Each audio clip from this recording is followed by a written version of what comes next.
여러분 안녕하세요. 참빛교회 수요 성경 공부 시간 함께 하시는 여러분들 주님의 이름으로 환영합니다. 오늘 3월 24일 수요일 저희가 하나님의 말씀을 함께 나누기 전에 우리 잠시 묵상의 시간, 묵념의 시간 가지도록 하겠습니다. 조용히 우리 지난 2주 동안 일어났던 그 비극적인 사건들, 아틀란타에서 일어났던 그 총기 사건과 그리고 그저께 일어났던 그 덴버 근처의 볼더에서 일어났던 그 총기 사건, 네, 희생자들을 기억하면서 또 하나님께 하나님의 은혜와 하나님의 긍휼이 함께 하시기를 우리 잠시 조용히 기도하는 시간 가지도록 하겠습니다. 잠시 함께 기도드리십니다.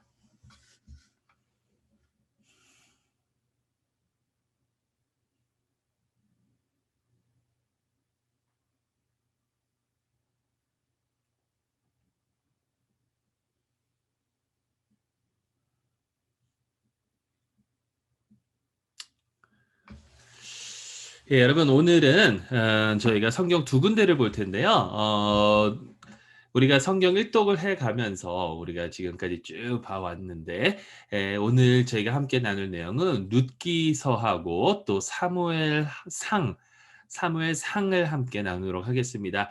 전에도 설명드린 것처럼 사무엘은 사실 상하로 나누어지지가 않습니다. 사무엘은 그냥 한 권이었어요. 한 권이었는데 그 시대에는 두루마리로 책을 또 글을 쓰다 보니까 이 두루마리가 너무 길어져서 그 한 권이었던 사무엘을 상하로 이렇게 잘라서 나눈 거거든요.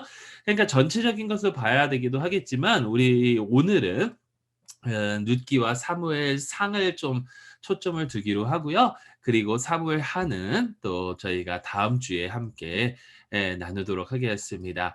근데 이 룻기와 사무엘을 보기 위해서 저희가 좀 함께 묵상해야 될 그 말씀이 있어요. 이게 어떻게 보면 룻기서도 마찬가지고 특히 사무엘 상하의 전체적인 그러한 그림을 그려주는 그런 주제를 알려주는 그러한 내용입니다. 이게 뭐냐면 잠시 그 배경을 설명을 드리면 아 한나라는 여인이 사무엘상 1 장에 나와요.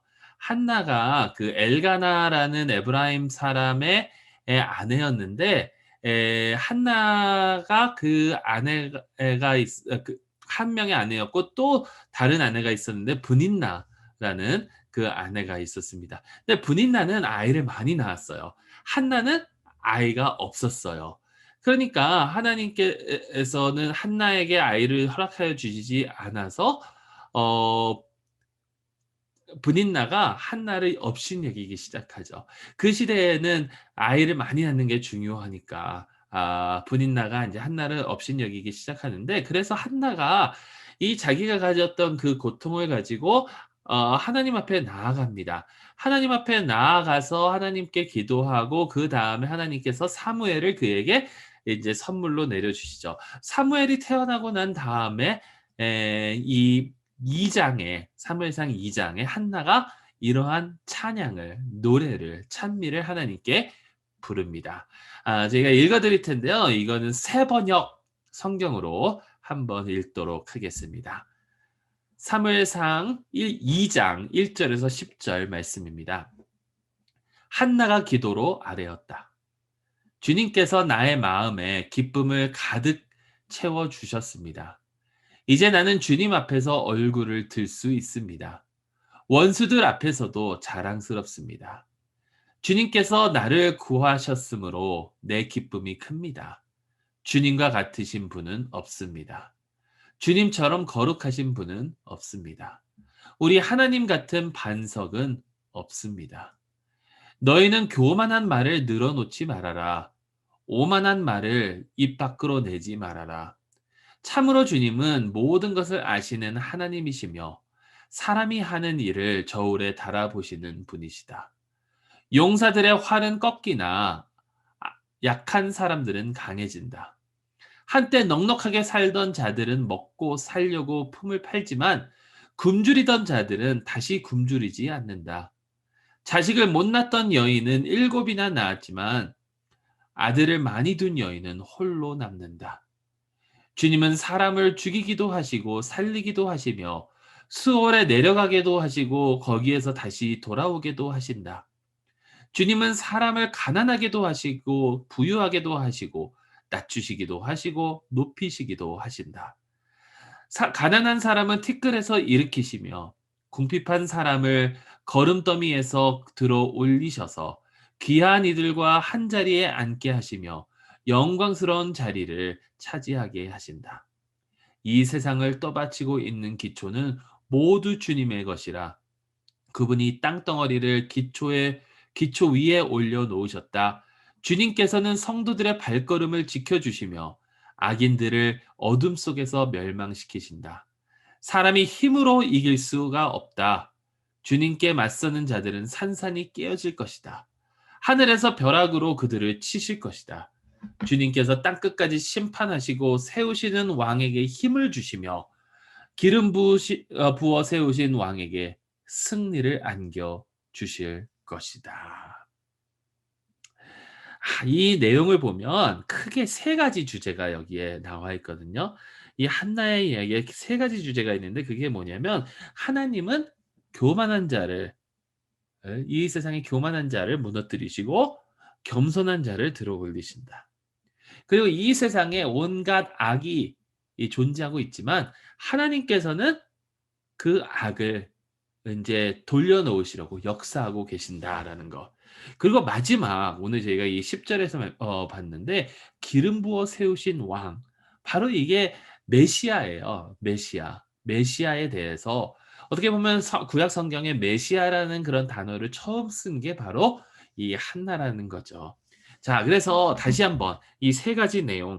하나는 하나님께서는 교만한 자를 낮추시고 겸손한 자를 높이신다. 하나님께서는 이 세상에 인간의 악이 많지만 하나님께서 역사하고 계신다. 그리고 이제 메시아를 세우실 것이다. 기름 부은 왕을 하나님께서 세우시고 그에게 승리를 가져다 주실 것이다라는 이 세 가지 주제. 자, 사무엘상에서 이 세 가지 주제가 계속해서 나타나는 것을 저희가 보게 되고요. 어떻게 보면 룻기에서도 마찬가지예요. 그래서 잠시 룻기를 먼저 살펴볼 텐데요. 여러분 룻기는 아주 짧습니다. 시간이 되면 그냥 한번 읽어보시고 아마 성경 일독 하시는 분들은 이미 읽어보셨어야 돼요. 룻기를 보게 되면요. 이렇게 시작하죠. 그 시대가 어떤 시대였느냐. 사사의 시대였다. 사사의 시대. 그럼 사사의 시대는 좋은 시대였나요? 안 좋은 시대였나요? 사사의 시대는 우리가 지지난주에 봤지만 그렇게 좋은 시대는 아니었습니다. 이스라엘이 여호와 하나님을 버리고 이방 신들을 섬기기 시작했던 그러한 시대예요. 그리고 이스라엘이 이 하나님을 의지하지 않고 그들을 의지하고 자기의 마음대로 자기의 생각에 옳은 대로 행동했던 그러한 시대가 바로 사사의 시대예요. 어떻게 보면 이스라엘의 역사 가운데 어두운 시대라고 우리가 볼 수가 있는 거죠. 그러한 시대 가운데 나오미라는 사람이 있는데 나오미가 자기 남편과 아들 둘을 데리고 모압 땅으로 내려갑니다. 왜냐하면 이스라엘 땅에는 흉년이 있어서. 근데 모압에 가서 인제 며느리 둘을 얻게 되죠. orpa하고 룻을 인제 얻게 되는데 남편도 죽고 아들 둘도 죽어요. 남편도 죽고 아들 둘도 죽으니까 더 이상 모압에 남아서 할 수 있는 게 별로 없는 거죠. 그래서 이스라엘로 돌아가려고 합니다. 그래서 이스라엘로 돌아가면 과부가 얼마나 어려운 삶을 살아야 되는지 알기 때문에 특히 이방인 과부는 얼마나 비참한 삶을 살아야 되는지 알기 때문에 룻과 오르바에게 돌아가라 그래요, 자기 아버지 집으로. 그래서 오르바는 돌아갑니다. 근데 룻은 계속해서 남아요. 계속해서 남으면서 룻이 뭐라 그러냐면 "당신이 가시는 곳을 내가 가겠고 당신의 백성이 나의 백성이 되겠고 당신의 하나님이 나의 하나님이 되겠습니다."라고 하면서 이 나오미에게 굉장히 충성하는 그러한 모습을 보이게 되죠. 그러면서 인제 이스라엘로 돌아오고 나오미는 자기의 이름을 더 이상 나오미라고 하지 말고 마라라고 하라. 그래서 그 쓰고 슬픈 그러한 사람이라고 이렇게 스스로를 이야기하게 하죠. 그리고 난 다음에 인제 룻이 이 곡식을 주우러 갑니다. 곡식을 주우러 가는데 하필이면 보아스의 땅에 가게 되고 보아스 땅에서 인제 보아스를 만나게 되고 보아스가 굉장히 너그럽게 정말 은혜롭게 그를 대하여 주죠. 그런데 보아스는 인제 기업을 다시 되찾는 그러한 자라고 성경은 기록하고 있습니다. 어쨌든 그 인제 보아스 땅에 가게 되고 보아스가 거기서 계속해서 인제 자기 이 땅에서 이제 "곡식을 주우라."라고 해서 인제 계속해서 보아스를 보아스 땅에서 일을 하다가 이제 나오미가 룻에게 기업을 물을 자이기 때문에 보아스를 인제 남편으로 룻의 남편으로 맡기 위해서 룻과 계획을 짜기 시작합니다.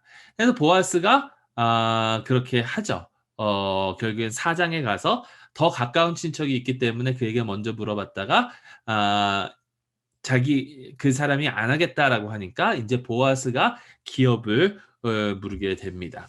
여기 이 기업을 물은다는 것은요.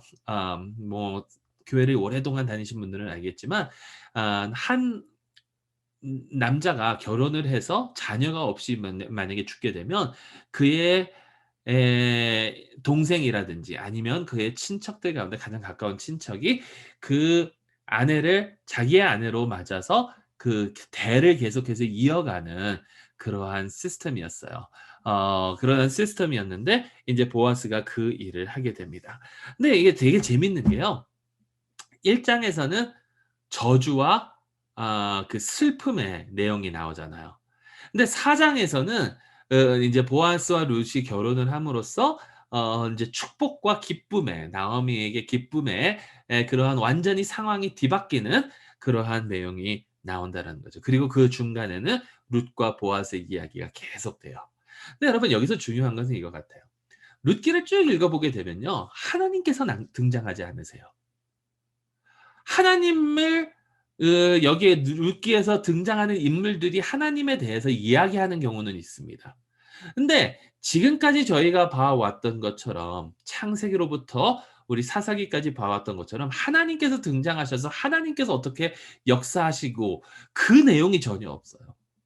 그 내용이 전혀 없는데 이게 왜 중요하냐면 하나님께서는 그럼에도 불구하고 역사하고 계셨다라는 거죠. 그 어려운 상황 가운데 하나님께서 역사하고 계셨다라는 거예요. 룻을 위해서 그리고 나오미를 위해서 그 보아스를 위해서 하나님께서 계속해서 역사를 하고 계셨다. 근데 누구를 위해서 역사를 하고 계셨는지 우리가 자세히 생각을 해 보면 특히 이 룻에 대한 생각을 우리가 해 보면 아무것도 없고 겸손한 여러분 겸손한 게 우리가 어떻게 보면 마음의 자세로 이렇게 여기잖아요.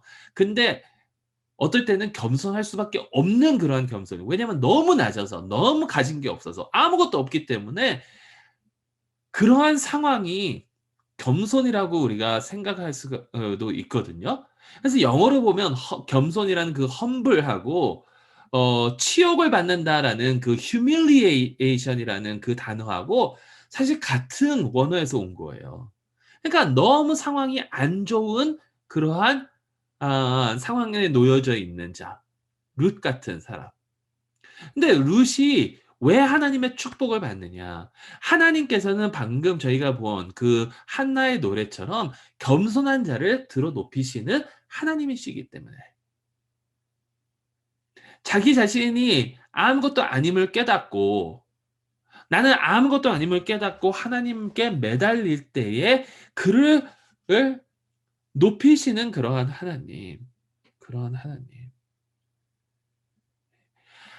나오미는요, 처음에는 하나님께서 자기를 버리신 줄 알았어요. 그런데 하나님께서는 룻과 보아스를 통해서 그의 삶을 완전히 뒤바꿔 주셨죠. 이게 우리 하나님이시라는 거예요. 아무런 소망이 없다고 생각이 들 때에 그럴 때 우리를 높여 주시는 하나님, 들어 올려주시는 그러한 하나님. 여러분, 이게 하나님의 은혜이고 이게 하나님의 축복입니다.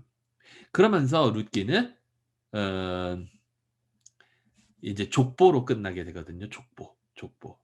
그러면 어떤 사람들은 족보를 별로 읽기 싫어하는 사람들이 많아요. 왜냐면 지루하니까.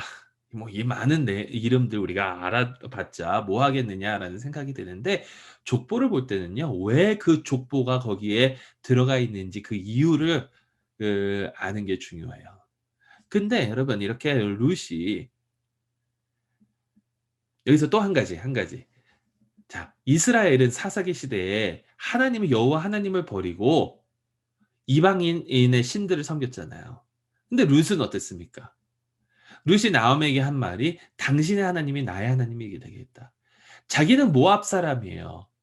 모압의 신들을 버리고 여호와 하나님을 붙든 그게 룻이거든요. 그러니까 우리가 이 세상의 그 많은 그 우상들을 벗어 버리고 하나님을 붙들 때 하나님께서 어떻게 해 주시느냐. 그럼 하나님께서 룻을 어떻게 해 주셨는지 아세요? 룻과 보아스가 결혼해서 오베드를 낳습니다. 오베드는 다윗의 할아버지예요. 그러니까 룻이 다윗의 증조 할머니가 되었다라는 거죠.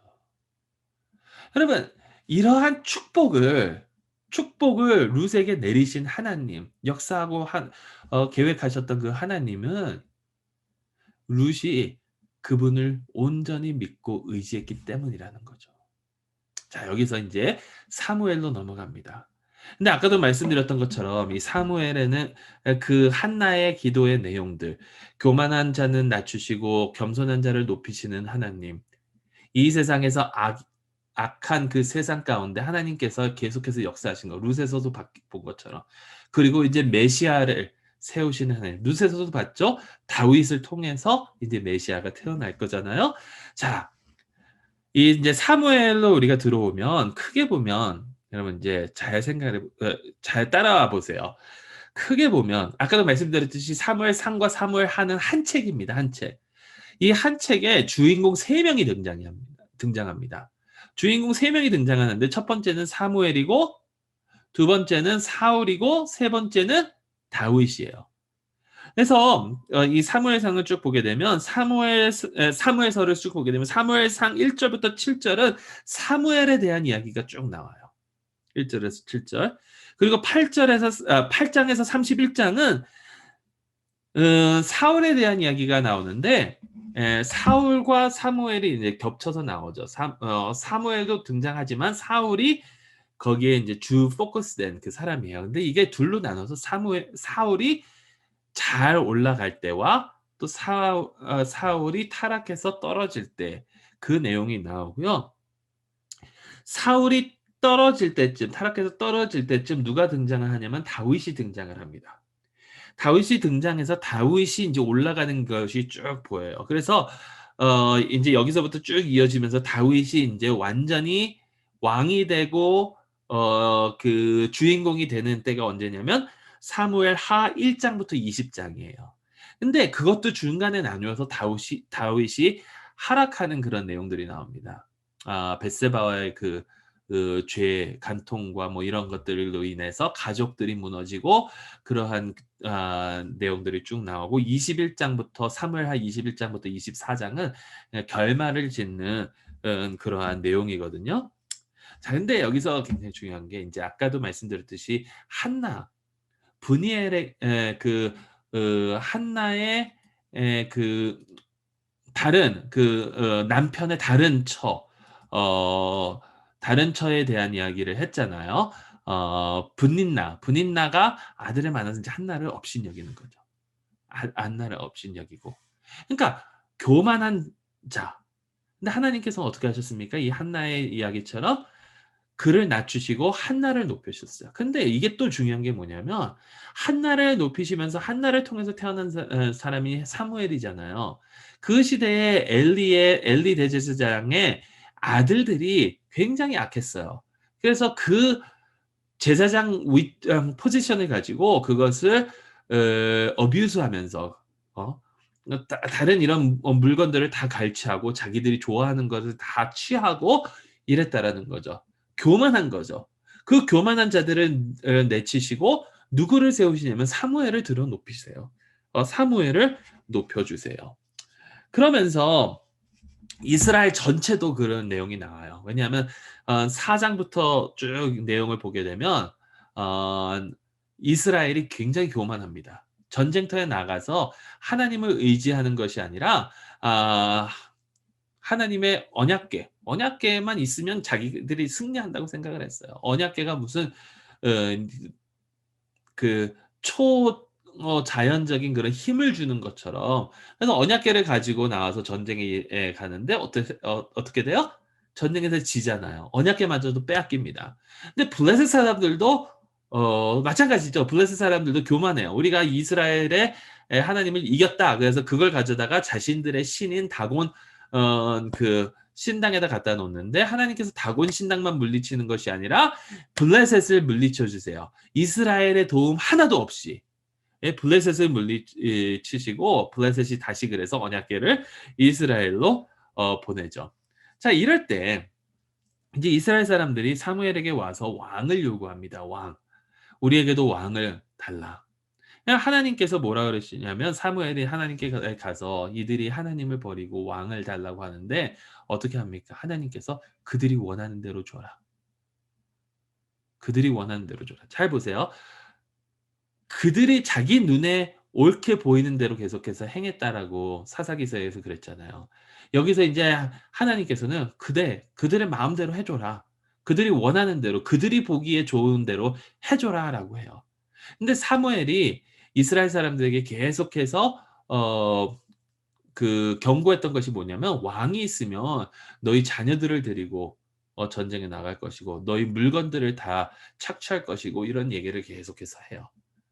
결국엔 그런 이야기가 계속해서 이어집니다, 이스라엘 역사 속에. 자, 그런데 이제 그래서 사울을 왕으로 세우죠. 사울은 겉으로 보기에는 굉장히 포텐셜이 많았던 사람이에요. 그런데 그는 정직하지 못했고요. 하나님의 법을 어겼고요.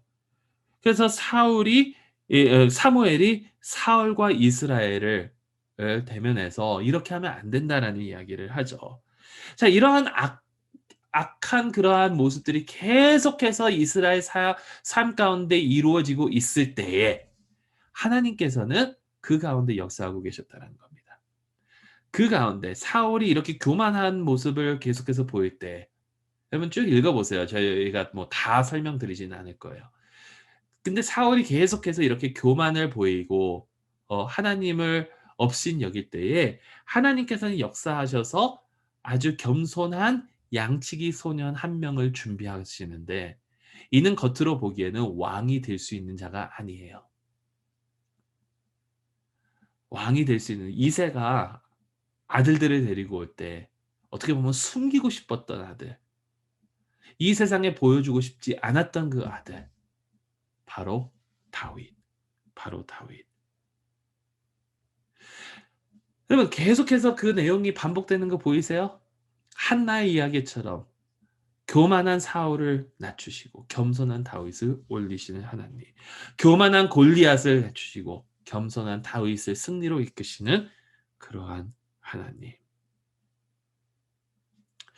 다윗을 보세요. 다윗은요, 이제 사울이 다윗을 자기의 장군으로 두지만 계속해서 다윗을 죽이려고 했었을 때 다윗은 어떻게 했냐면, 사울을 죽일 수 있는 기회가 여러 번 있었음에도 불구하고 하나님께서 하시는 것을 기다립니다. 하나님을 믿고 하나님을 의지하고 하나님의 시간을 기다렸던 사람이 바로 다윗이에요. 그러면 시편 18편, 시편 52편, 시편 53편, 시편 57편 등등 여러 시편이 바로 이 다윗이 사울로부터 도망 다닐 때에 지은 그러한 시예요. 근데 이 시편들의 공통점이 뭐냐면, 하나님을 그럼에도 불구하고 하나님을 믿고 의지하고 하나님만 바라며 나아가는 그 다윗의 모습. 그러니까 다시 보세요. 이 사무엘상의 내용을 쭉 보게 되면요, 사울을 통해서 하나님께서는 우리에게 경고하고 계시는 거예요. 우리가 우리 마음속에 있는 그 교만과 우리 마음속에 있는 그러한 아 우리가 다 잘안다. 우리가 하는 게 옳다라고 생각하는 그러한 것들을 내려놓아야 된다는 거죠.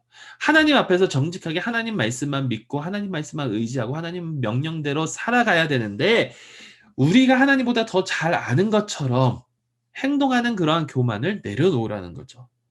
다윗을 통해서 하나님께서는 무엇을 보여주시냐면 어떻게 하면 하나님 앞에서 인내를 가지고 하나님을 믿고 의지하며 나아갈 수 있는가. 그러면 그럴 때에 하나님께서는 우리를 들어주신다는 거예요. 겸손한 자를 들어 올려주신다. 왜냐하면 우리 하나님은 신실하신 하나님이시기 때문에. 자, 룻기를 통해서, 사무엘상을 통해서, 그리고 우리가 다음 주에 볼 사무엘 하를 통해서 하나님께서 저희에게 주시는 것은 이것 같습니다. 우리는 과연 하나님 앞에서 얼마나 겸손하고 하나님 앞에서 우리의 위치를 알고 우리의 욕심과 우리의 교만과 이런 것들을 내려놓고 얼마나 하나님 한 분을 의지하며 나아갈 것인가. 여러분 다윗이 그러지 못한 때가 있었거든요. 우리가 뭐 다음 주에 조금 더 살펴보겠지만 자기의 모습이 이렇게 자기가 원하는 것이 이렇게 드러나면요. 그러면 그거는 멸망의 길로밖에 갈 수가 없다라는 거예요. 근데 하나님께서 바라시는 거는요. 우리가 하나님을 제대로 알고 하나님만 의지하고 하나님만 바라보고 하나님께 모든 것을 맡기고 겸손한 마음으로 순종하며 나아가는 그러한 삶을 원하신다라는 거죠.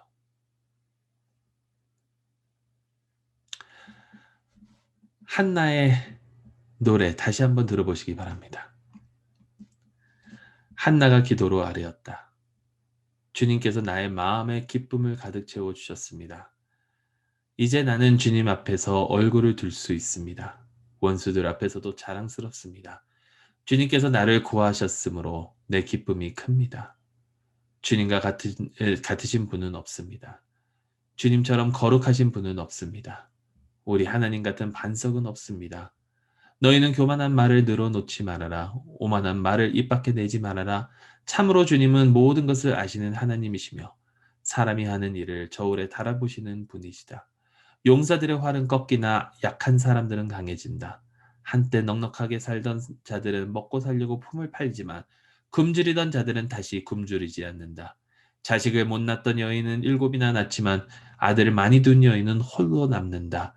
주님은 사람을 죽이기도 하시고 살리기도 하시며 수월에 내려가기도 하시고 거기에서 다시 돌아오게도 하신다.